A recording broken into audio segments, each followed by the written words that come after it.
Hi, you guys. Um, Somebody made a comment a couple days ago, and I got kind of upset about it, and I thought about it, and then I talked to my friend about it, and I talked to a couple more friends about it, then I talked with my husband about it, and I kept trying to respond, like, with another video, and it's a really important issue. But then, not so much. But I do want to say something, because I don't think everybody knows this. It's a secret. First of all, I love tea. Tea is like one of my favorite pastimes. My mom was a tea sipper. I actually did a project in college, and I talk about that because I went back to college at an old age and did really well. And I'm super proud about that, because nobody thought I could do it. Nobody thought I could go to college and get straight A's. And I did. I'm not bragging, but I'm using that as a bragging right. And my mom sipped tea and crocheted and embroidered.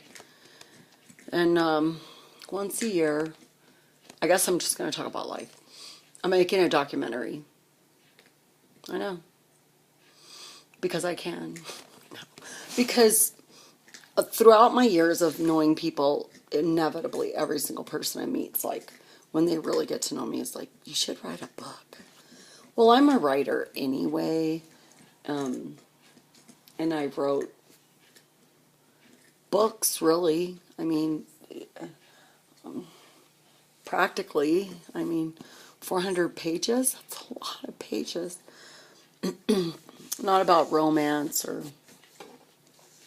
things like that, more intellectual stuff, but anyway, and I got asked this week to go to the university, or I got asked this week to go speak at the university at a certain time.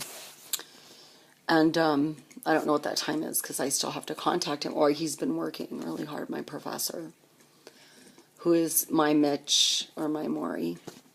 Gave him a set of pens that were gold and silver. It said M&M, which he knew what that meant. For those of you who have read the book, Tuesdays with Maury, you can get it at a used bookstore for probably $2, but it's worth gold. And I don't know if many of you read books anymore. Maybe books on your tablet. I still have books. I like books. When I was a kid, there was a library, and we used to go there after school, and the librarian was our babysitter. Yeah. And she would give us graham crackers and milk from the cafeteria. It was like the leftovers. And I would run down there. My mom worked at the school, at my elementary school. It's like back then you could be a substitute teacher without any certification. My mom worked at the school.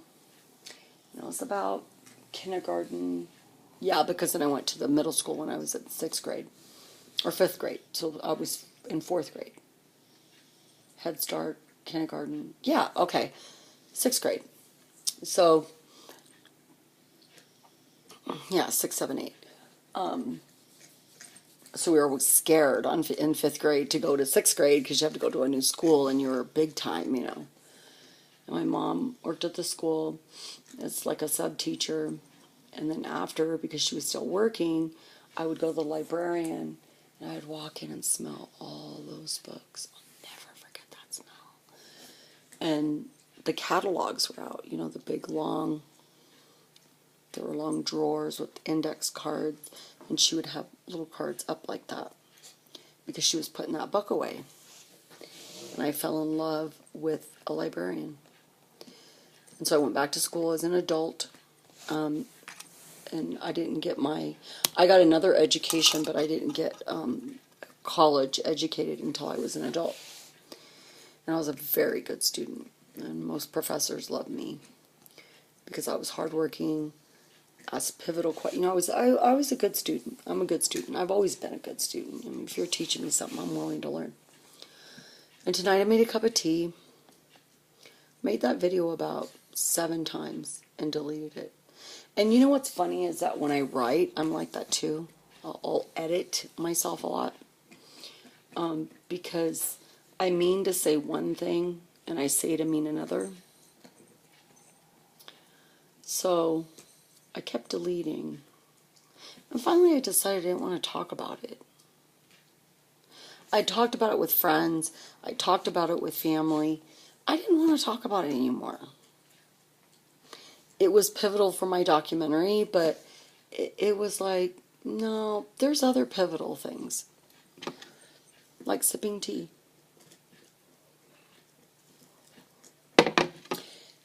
Do you notice there's no noise in my house? Except for the dogs chewing their bones.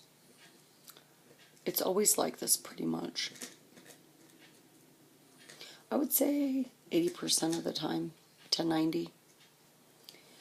There's no TV. I have music. I have the music on right now. When I was making that other video of the rebuttal, the music was on because I was trying to focus. Because it was such an important issue, I thought. But I decided to make a life video for my documentary. So I sip tea. It's quiet. I thought in my 49 years, I had my first child at 16. I just turned 16. So really it was more like 15. And I thought by now I would hear the little sound of pitter-pat. I thought they would be coming through the door. All those things are not true sometimes. Not because they don't love you. It's not because they don't come home because they don't want to see you. It's because they're living their lives. And at least in my case. So I was thinking about my mom and dad. My mom sipped tea. She crocheted. And once a year she made quilts. My daddy would go out and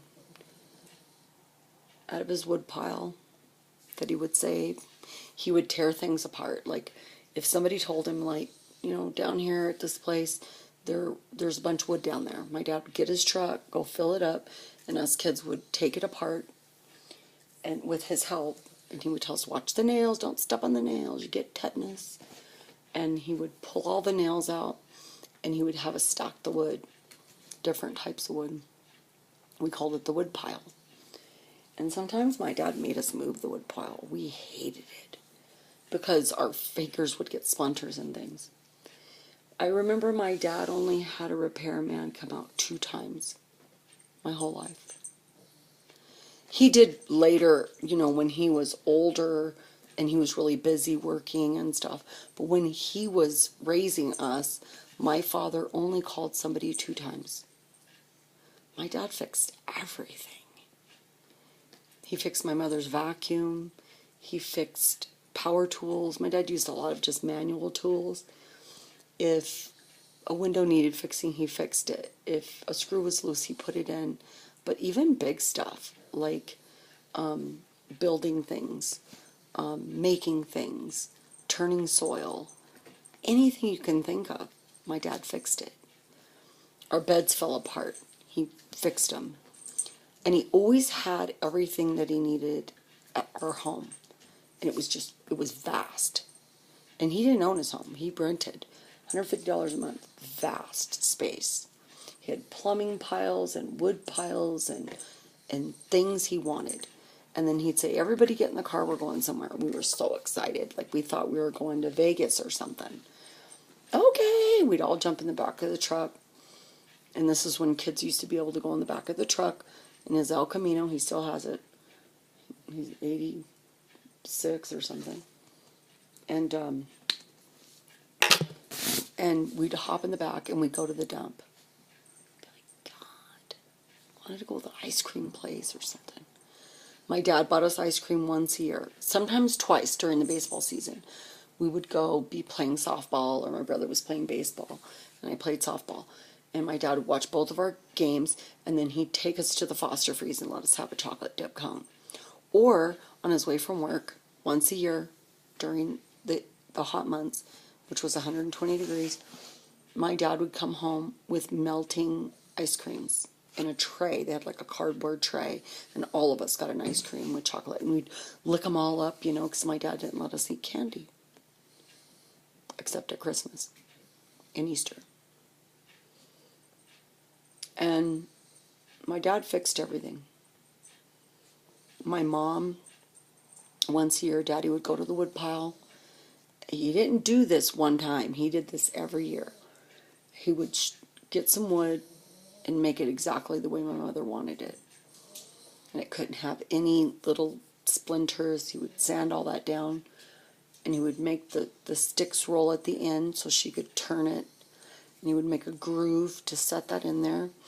And he'd put a latch on there so we could, put a hook. He put a hook on there and we'd latch it so we could keep it taut. And we'd set up the quilt. It was huge in our living room. My grandmother would come, my aunts would come, and we'd be there, and all of us had a needle. Sometimes there was like 20. And if you were working on it for 2 minutes, it was like a puzzle. If you were working on it for 2 minutes, you'd get up and go do something else, then come back and join the conversation again. And all the women smoked and drank tea, coffee. We didn't drink liquor in the house. My father was sober. My mother wasn't a big drinker at all, hardly. I didn't see her drink until she was well into her 40s and 50s. She always drank tea. Now she makes tea. Tea leaves. She also makes medicine. Native American medicine. Or Native American principled medicine. My dad got her a teepee. She wanted a teepee. My dad got it for her. My dad grows his own chilies. He grows a lot of stuff. My mom grows plants. Like, she can literally get the root of something and just grow something. She's such a green thumb. My dad fixed everything. He bought us an ice cream twice a year. Or maybe 3 times if we're lucky. We got candy twice a year. You got birthday presents and you got sick presents. When you were sick, they would get you a gift. I remember that the other night. Or one time I was sick, I had a fever. Whenever you had a fever, my dad would come, put his hand on you. She's got a fever.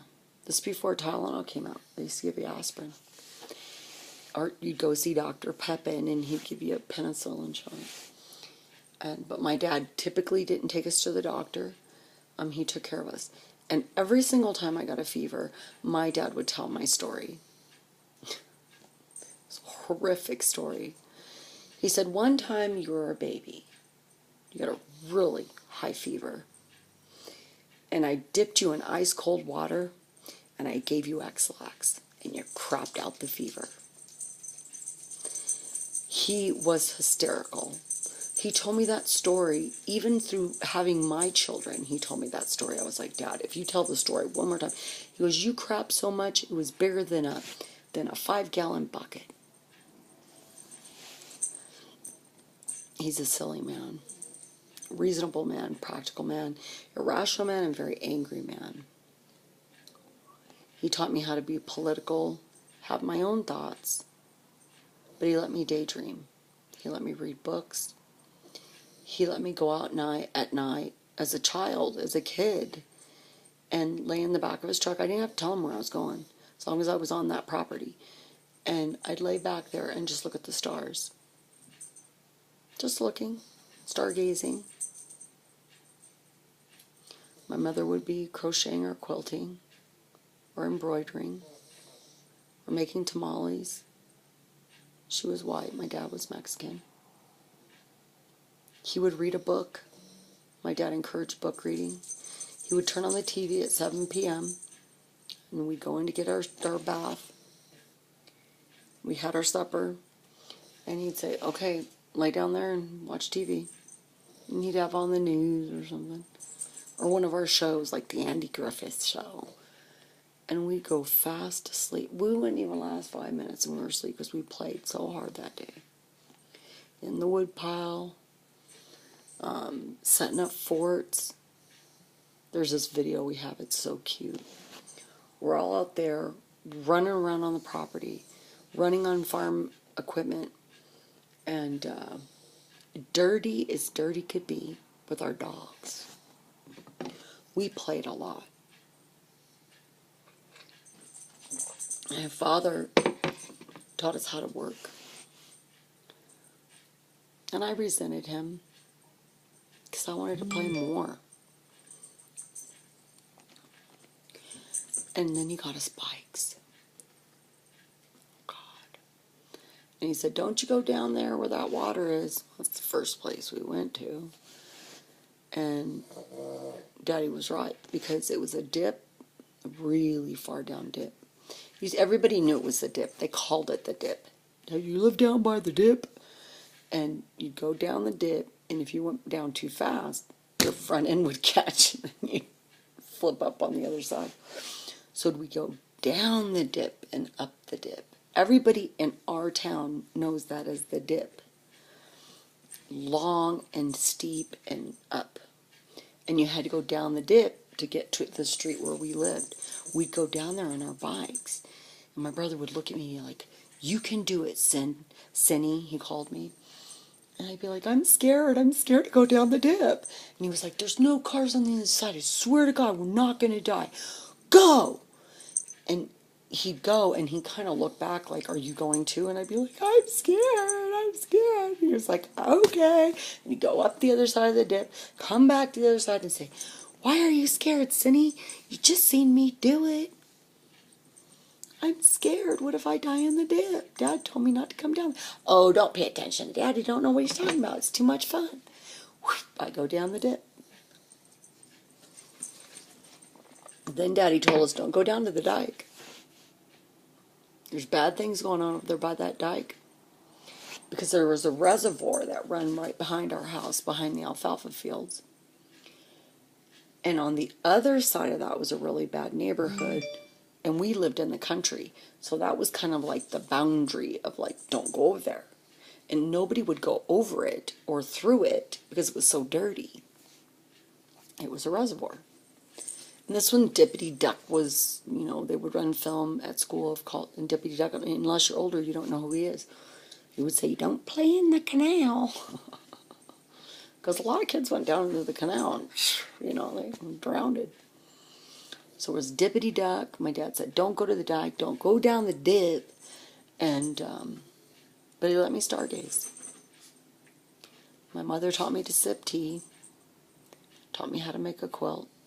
My grandmother always showed up, and she sewed the pieces because my mother had a sewing machine, but she didn't like to sew. But she didn't like it, not necessarily. So my grandma would quilt all the squares, and then we'd lay the squares, and then put the matting, put the other matting, and sometimes my grandmother used old blankets as a matting, and then we'd do that, and she would sew the edge.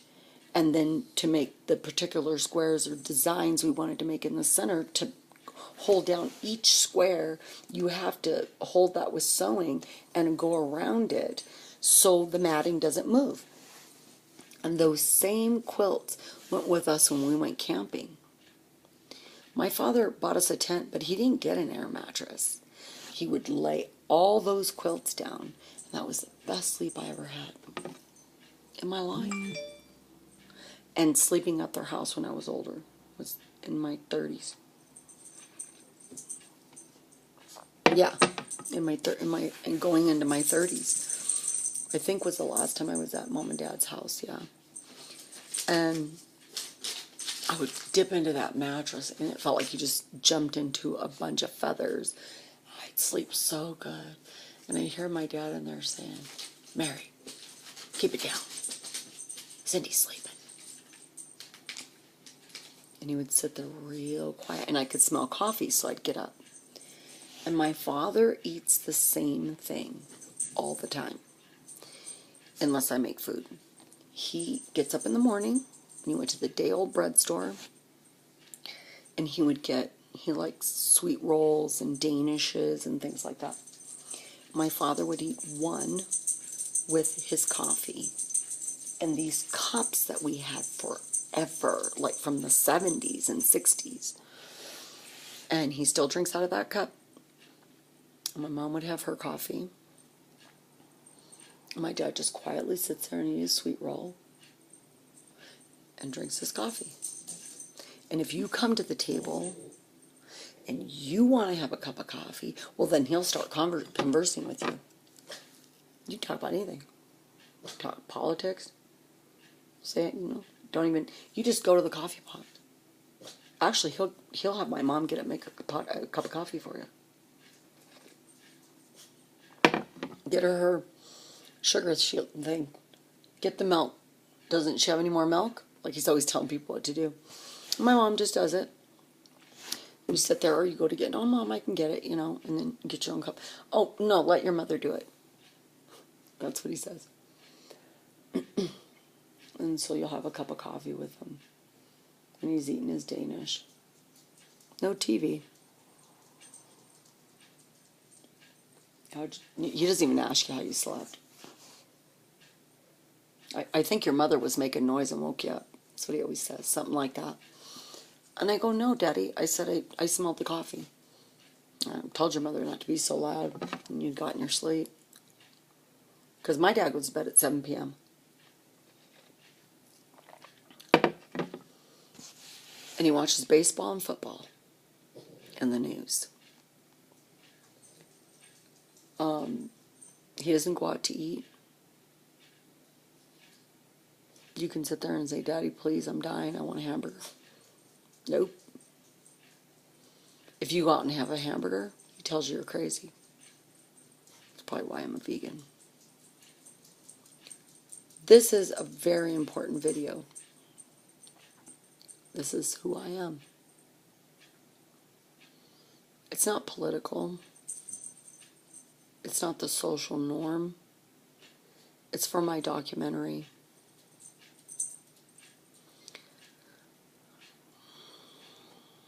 I sip tea.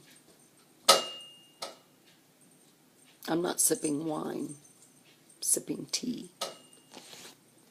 Ginger tea. When you sip tea, you think.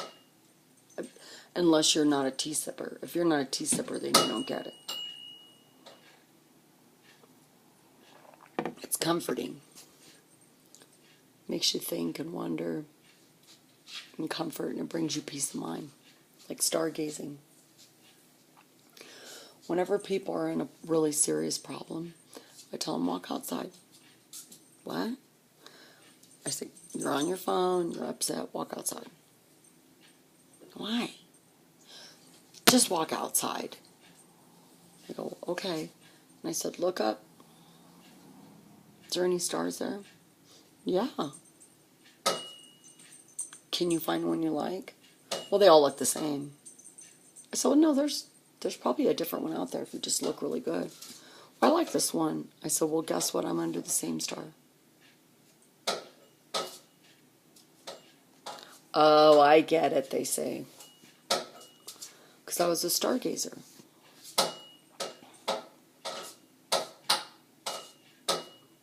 Pip, she's so funny.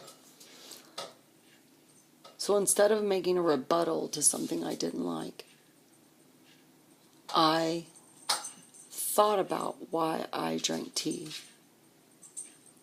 and quilted. See, people think I'm a crafty girl. That's not it. We quilted because we talked. When we talked, we shared our life experiences, and I was a young woman, so I was listening to all these older women talk, and it was really cool. And you learn a lot about people if you listen. And instead of rebutting today, I wanted to share a part of my life. Not the war, not the president, not my political opinions, not my rebuttal, because I don't care. But I wanted to say thank you, Mom and Dad, for giving me the best childhood I could have ever had. For collecting that wood and showing me that you could find resources. For pulling out those nails to show me that I could get tetanus.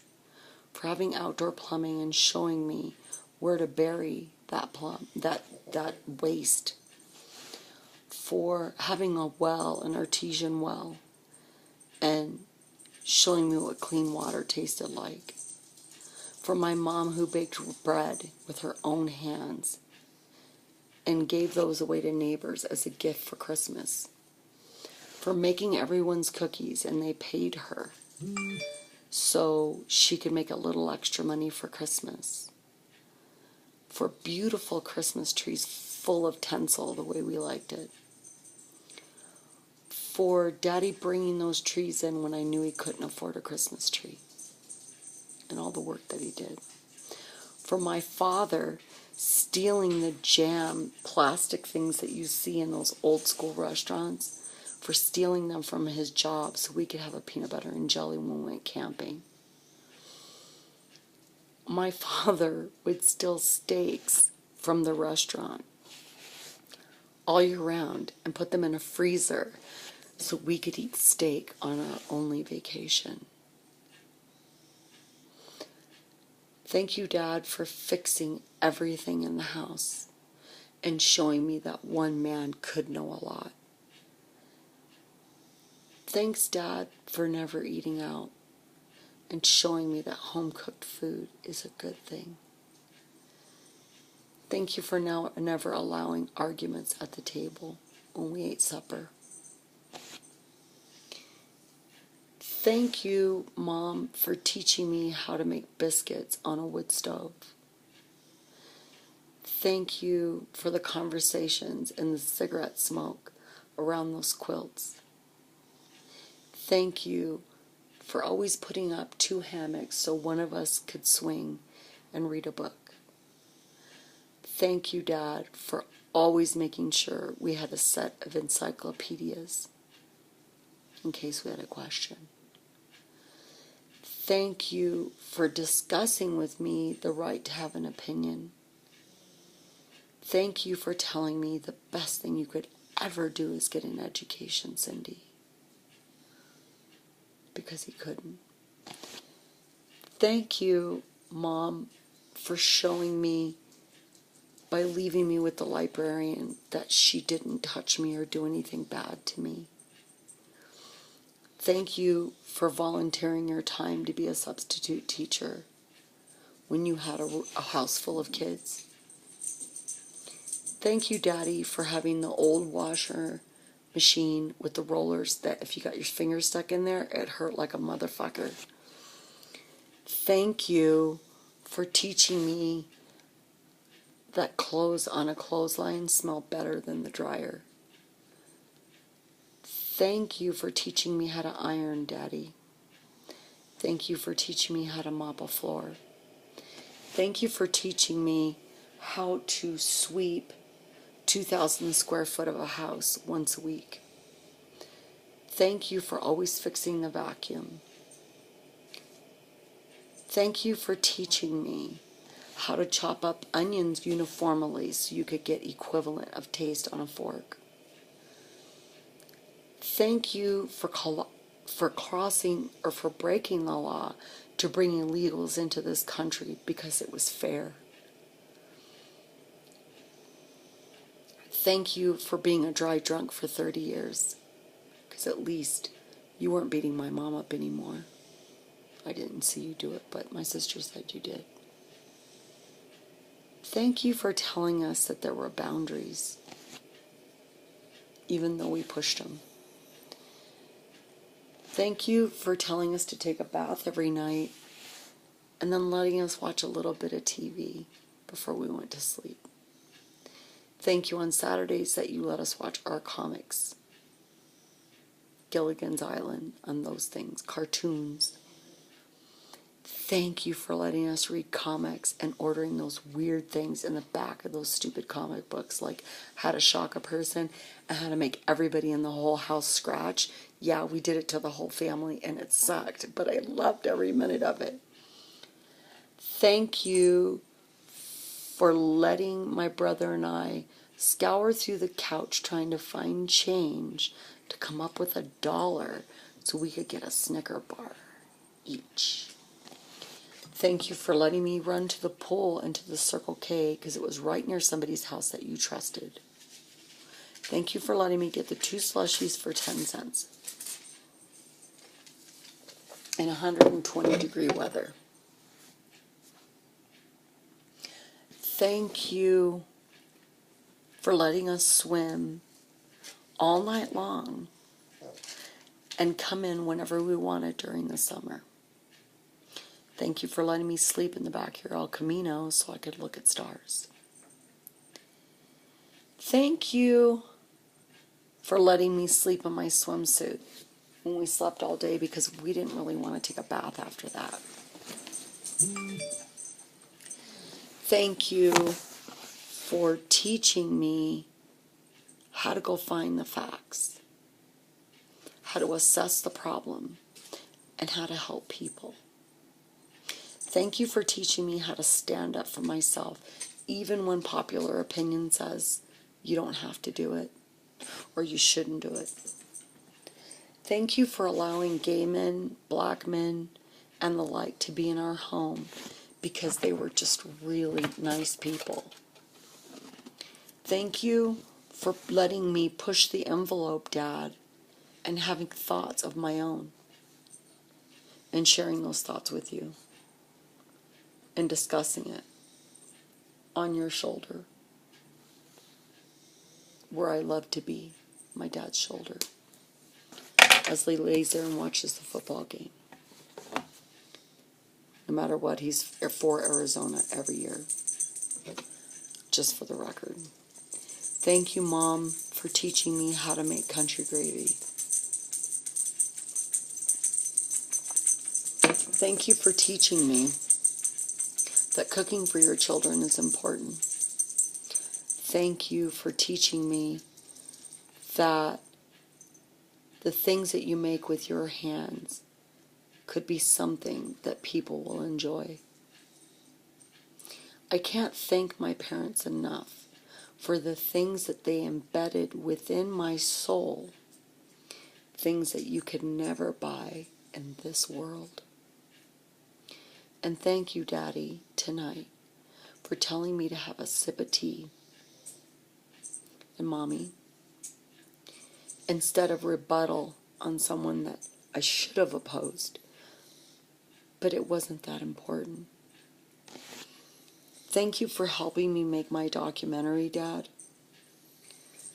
because I want my kids to have a legacy, and I'm including you in it. Thank you, Dad, that I don't need a lot of money after that documentary to feel like it's important. Thank you for giving me a voice. Thank you for teaching me how to be a feminist. Thank you for always voting. Thank you for serving in our military. Thank you for doing things no man would have done. Thank you for your sacrifice. And thank you for teaching me how to sacrifice and be at peace. And thank you most of all, Mom and Dad, for teaching me how to be poor, but full of heart. That's my rebuttal tonight. And I'm going to tag all my friends, which doesn't matter because I'm going to put it in my documentary anyway. And we probably are going to have something to the tune of 1,000 hours of video. But that's okay. We'll edit it and we'll get it finished. It won't make money. It's not there for that reason. I'm fessing up to it tonight because I want you to know the reason why I'm speaking to you is because it's important to me. And it might just end up on the edit floor, but that's okay. I said it. And it maybe created another thought, and that other thought created another thought, and that thought led to a bigger thought, and that bigger thought is what I end up putting in there. And that's important. This is my 2nd year of growing in a grow room. I'm very excited. It's my 2nd year of eating really well, and to the best of my ability in creating my own medicine. And it's my 2nd year of saying, My name is Cindy, and I'm making a documentary of my life. And all of you will be in it too. Snippets of you, not your face. I'll have to get releases from those people to do that. But I intend to travel and ask people the same exact questions that I've asked you, or you've asked of me and I felt were pertinent. And these videos serve as a place of reference. When I'm done with my documentary, I intend to share it with the world, but mostly my children. And hopefully when they're done, they'll say, "Hey Mom, I liked it a lot. I didn't know that." Or when they're 50, they'll pop it in and say, "This is old school." But I'll tell you this, I love them with all my heart. I give them anything in the world, but they're on their own journey. So thank you, Mom and Dad. And thank you for all the people that push my button, because you're causing me to think and grow. So tonight I leave you with good tidings. And I'm sipping my tea. And I'm thinking and gazing at stars. And that's good living.